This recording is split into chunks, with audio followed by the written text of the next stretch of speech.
Live from Studio 7E in Rockefeller Center, this is News 4 New York. Good evening. We're following breaking news tonight. The Florida pastor who planned to burn the Koran says he has changed his mind and he won't do it, thanks to a deal with the imam of that proposed mosque near Ground Zero. But the developer denies a deal with that pastor. However, he has received a lucrative proposal from Donald Trump. Linda Picaro is sorting out the latest twists in this mosque controversy. There is a lot going on tonight, Sue and Chuck. Pastor Terry Jones of Florida held an impromptu press conference just about an hour ago. He was talking about his controversial plan to burn the Koran on Saturday, September 11th, bringing condemnation from around the world, including the White House. Well, moments ago, he announced that he has now decided to cancel the burning of the Koran and that he plans to fly to New York to meet with the imam heading the proposal to build a mosque and community center near Ground Zero. Now, since then, we are just finding out that even though he said he had word from the imam that the location would be moved, we now understand from an imam in Florida that there was an idea to offer a meeting between Imam Faisal Abdul Rauf, who is heading the proposed Cordoba house at Park Place in Lower Manhattan near Ground Zero, 2 blocks from Ground Zero, and Pastor Jones. But we are understanding from the developer of that property that there is no deal in place to move that site. The pastor had offered to cancel the plans to burn the Koran if the site was moved, and he said he had an agreement from the imam to do that. But again, at this point, the developer of the site says that there is no agreement at this point to move the proposed Islamic Cultural Center in Lower Manhattan. So it remains to be seen what Pastor Jones' plans are for this Saturday in light of that. Now, we should also tell you that there is a letter now from Donald Trump. I have it actually right here, where he offers to buy the property. He says that he offers the price that the developer paid plus 25%, and he says that this is because he believes this would end a very serious, inflammatory, and highly divisive situation. So a lot going on. The offer from Donald Trump and Pastor Jones saying that there was an agreement to move the site, but the developer denies that. That's the latest from the newsroom. I'm Linda Picaro. Back to you. All right, Linda, thank you. Now, our coverage will continue in a few minutes when we go live to Gainesville, Florida, to get the latest on the pastor who set off an international firestorm ahead of 9/11. A brush fire on Staten Island, a rage for a second day, is out tonight. Firefighters were sent back to Great Kills Park earlier this afternoon after high winds reignited those flames. It took about 200 firefighters about 8 hours to get that fire under control. 4 firefighters were injured, but they're expected to be okay, and no evacuations have been reported. Rafael Miranda's at the top of the rock right now, and Rafael, any rain coming soon?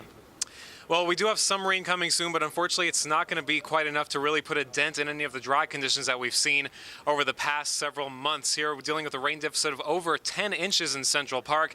We do have a chance for rain over the weekend, but that's probably going to amount to a little more than half an inch if we're lucky. What we need is a prolonged, extended period of rain, maybe a tropical system moving up the coast, giving us that drenching downpour, or even a slow-moving area of low pressure. We don't have that on the horizon anytime soon, but we do have some cooler weather moving in tonight. Already dealing with jacket weather out here at the top of the rock. I'll have all the details on your extended forecast coming up in just a few minutes. Sue? All right, Rafael, we'll see you then. New Jersey issued a statewide drought advisory because of the extremely dry conditions and lack of rain. Residents all over the state are being asked to voluntarily conserve water. Brian Thompson has more from Closter. It's a poor crop. At the farm in Closter, Ted Solid took me through his nearly 5-acre patch of corn and pumpkins. There's no corn. Well, not much anyway. This summer's dearth of rain played havoc with what little corn could grow, and he means little. There's no corn on the stalk. There's no growth on the stalk. The nearby Oradell Reservoir is an equally dramatic testament to this summer's drought, an exposed shoreline with a water level 7 feet below full. Waterbirds stand, not float. We expect September, October to be a little bit drier, but we don't expect it to be this dry going into it. But dry it is, witness this lawn, while nearby automatic sprinklers make sure another lawn stays green.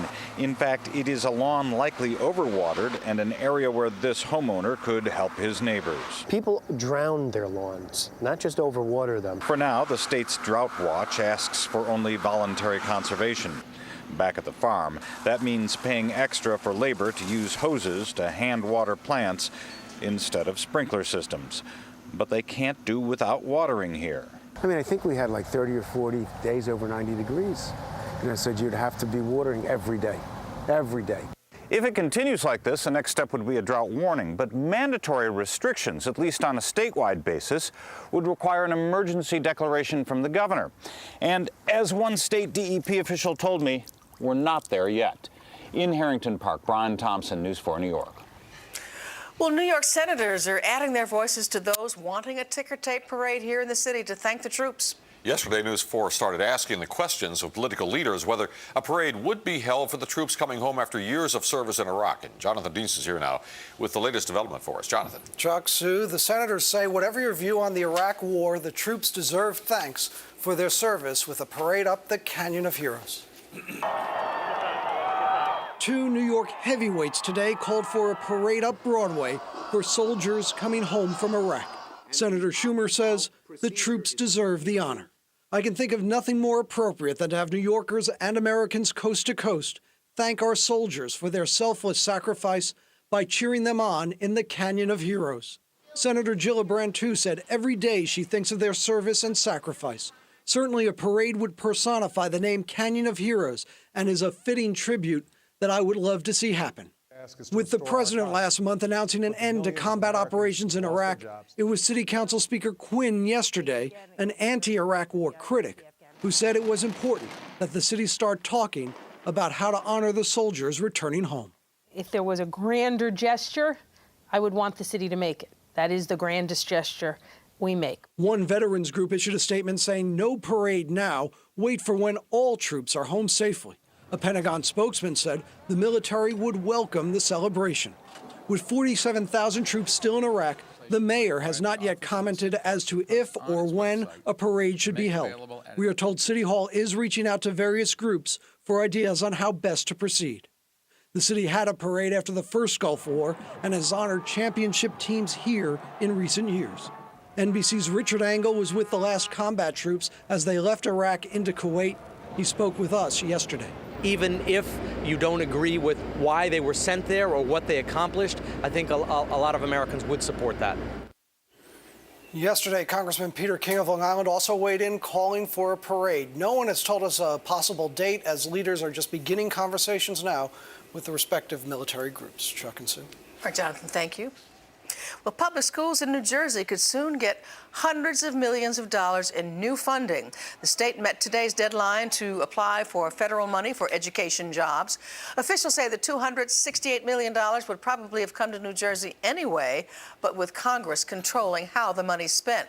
Now state officials will decide how to distribute the money to school districts. New Jersey recently lost out on a $400 million education grant, possibly because of an error on the application. A former Nassau County legislator said today that he is ending his bid for the New York State Senate amid accusations he stalked an ex-girlfriend. David Mejias spent a night in jail last week after allegedly following his ex-girlfriend in her car, then forcing her to pull over and screaming at her. Today, the Democrat denied any wrongdoing, but said the accusations would overshadow his campaign. The voters deserve a real debate on the issues.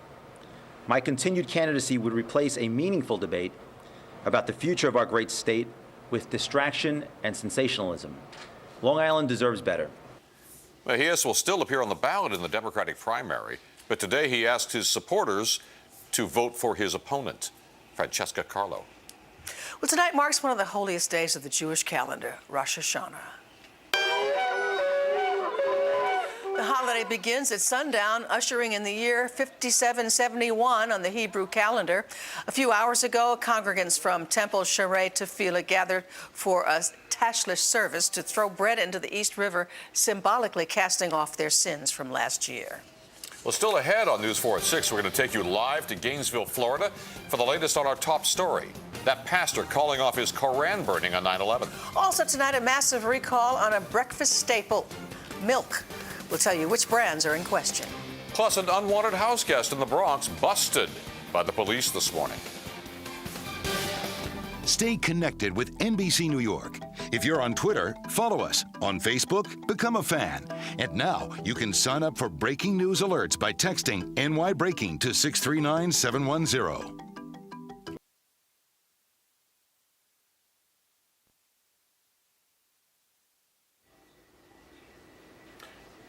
Well, we have a problem in an upstate milk processing plant, and it's triggered a voluntary milk recall in our area. New York State inspectors found what they call failed pasteurization equipment in the Midland Foods plant near Albany that could allow listeria and salmonella to spread. So far, there are no reports of illnesses. The brands affected are Midland Farms, Corrado's Market, Jersey Dairy Farms, and Trade Fair Premium. The recall covers all container sizes from pints to gallons. They were sold in stores all across our area. Return the milk to the store for a full refund. And for the entire recall list, as well as product codes, go to NBCNewYork.com and search milk recall. Police had to call in backup for an unusual home invasion early this morning in the Bronx. Now, there is the suspect. Here he is, a young raccoon. It somehow made it into a family's home on Shakespeare Avenue. Police were called in to capture it, and they did. We called to find out where it ended up, but neither the police nor animal control could tell us where it is right now. And still ahead as we continue, it's Fashion Week. We have a look at the first day of the trend-setting tradition on Maria Sansone, with Maria Sansone, in fact. She may be wearing one, I don't know. But first, back to our top story. We go live to Florida for the latest developments in that planned Koran burning that's now called off. Also, here's tonight's primetime lineup. We'll be right back.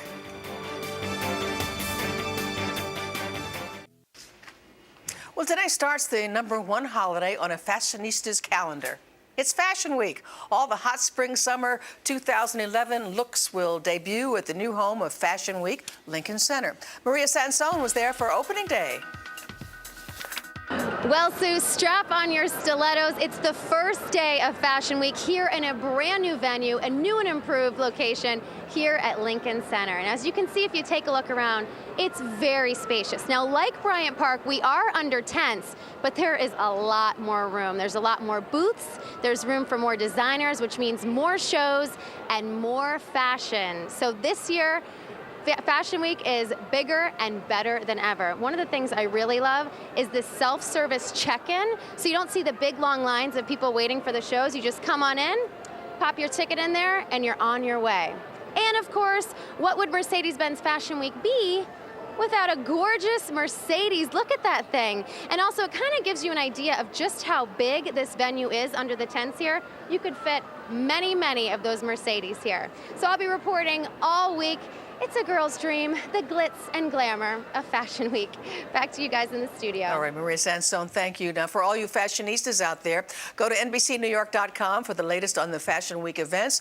We have pictures and videos from the catwalk to the uber fabulous parties. Just go to the NBCNewYork.com/The Thread. And Rafael Miranda's looking very fashionable at the top of the rock right now, checking once again on the weather. Rafael. Fashionably chilly right now. About 20 degrees cooler than what we had yesterday, guys. Lots of cloud cover today. It was a mostly cloudy day. We had some peaks of sunshine, but the big story was the chill. Much more of a fall feel outside. You can see it's breezy here at the top of the rock, but it's still a gorgeous night.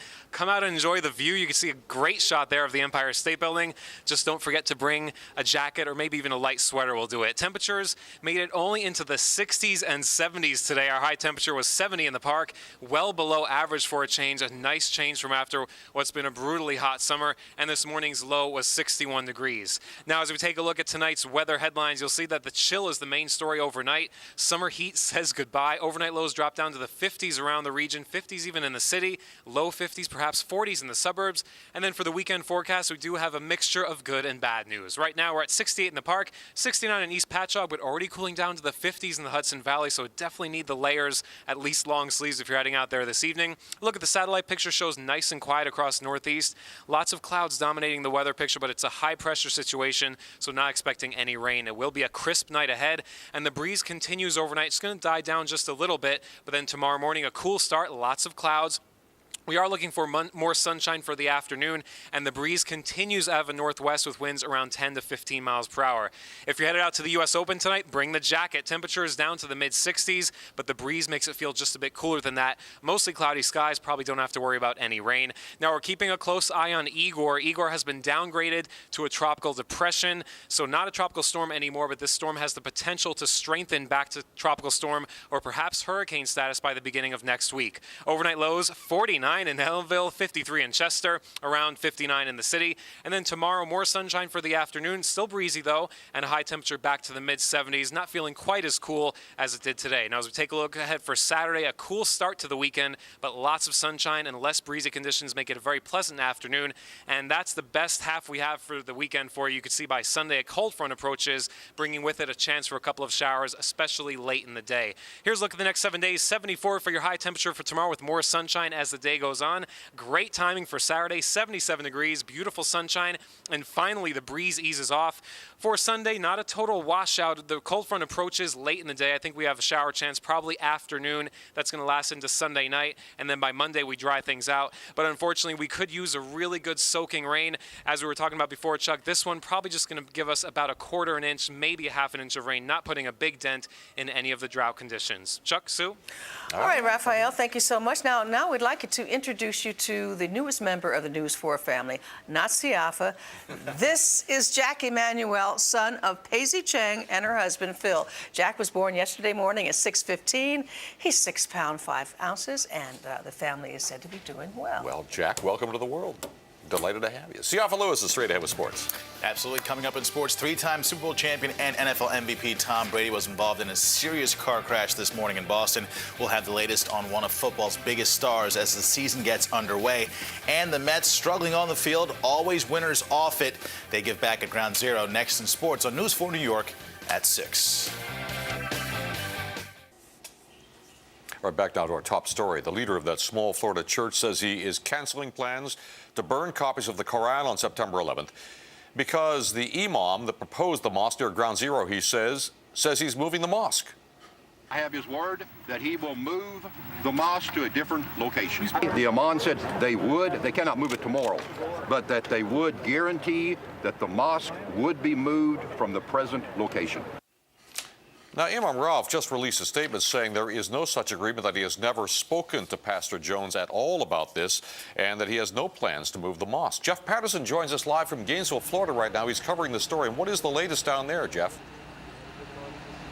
Well, good evening, Chuck. As a matter of fact, there seems to be some kind of a miscommunication. I've just been speaking with Imam Mohammed Masri, who represents an Islamic foundation that represents a number of Muslims here in Central Florida, and what he says that he worked out with Pastor Jones was to fly him up to New York City to have a meeting with the imam up there to talk about plans for moving the mosque, just to have a conversation, just to have a discussion about those plans. That no deal has been brokered to prevent the construction of the Islamic Center there in the shadow of Ground Zero. And I've just spoken with Mohammed Masri again, who says that he was very clear in his wording to Pastor Jones. However, just about 20 minutes ago, Pastor Jones came out again and spoke to the media and says it is his clear understanding that he has worked out a deal that mosque will not be built. So we have to find out what's going to go forward from here, what kind of wording went back and forth, and now what will happen here in Gainesville on Saturday as to whether or not Pastor Jones and his very small congregation here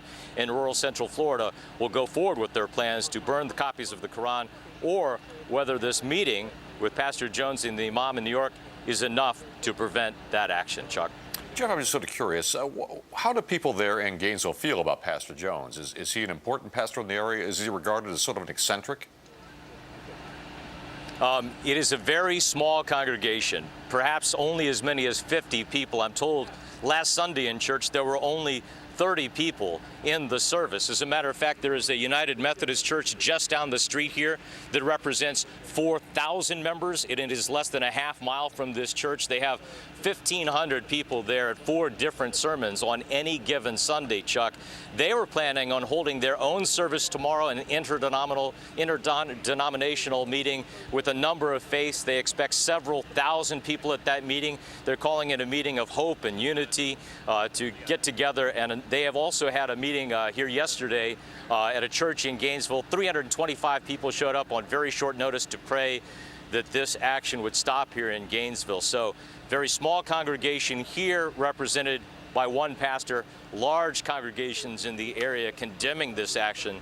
Several ministers, Baptist ministers, showed up here today. Ministers of other faiths, in addition to the imam, showed up here asking Pastor Jones to not go forward. So you can tell just by the size of the congregations there is a difference, Chuck. All right, Jeff Patterson, thank you. Jeff Patterson reporting from Gainesville, Florida. NBC Nightly News with Brian Williams will pick up the story in a few minutes with the international outrage over this plant burning. Plus, hear how people overseas are reacting to the news that it's been called off.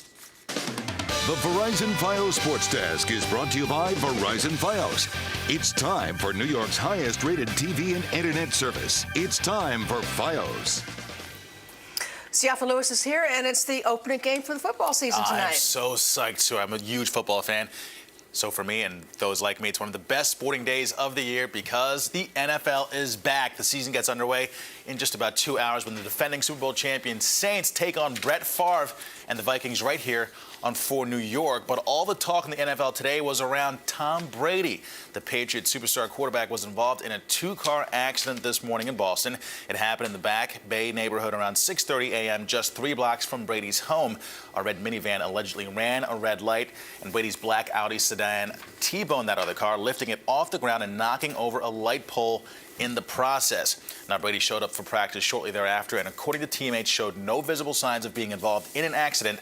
The Pats opened the season Sunday at home against the Bengals, and all signs point to Brady being under center.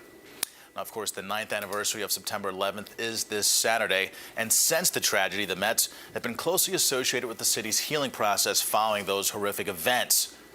So today, it's just going to mean the world to them. It's literally going to make their year. Today, Josh Tolley, Bobby Parnell, and Dylan G. were on hand at the Tribute World Trade Center Visitor Center to package gift baskets for the crew of the USS New York. Over 6 tons of steel from the World Trade Center site was used to help forge the ship's bow, forever linking the ship to the city of New York. And for the ball players, the events of 9 years ago still hit close to home. I was a young kid and, on September 11th, but I remember it like it was yesterday, going to high school and, now being put in this environment and, really coming down and seeing what it is, what had happened. I can't fathom thinking of, what it was like on September 11th.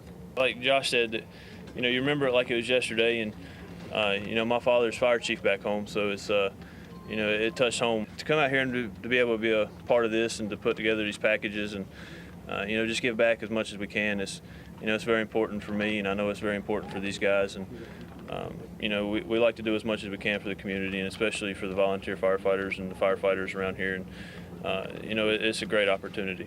Every single crew member on board that ship feels a special bond with not only the friends and the family of the victims of 9/11, but also with the people of the greater New York City area. And that's whether they're originally from New York or not. They just feel that extra special bond with this place.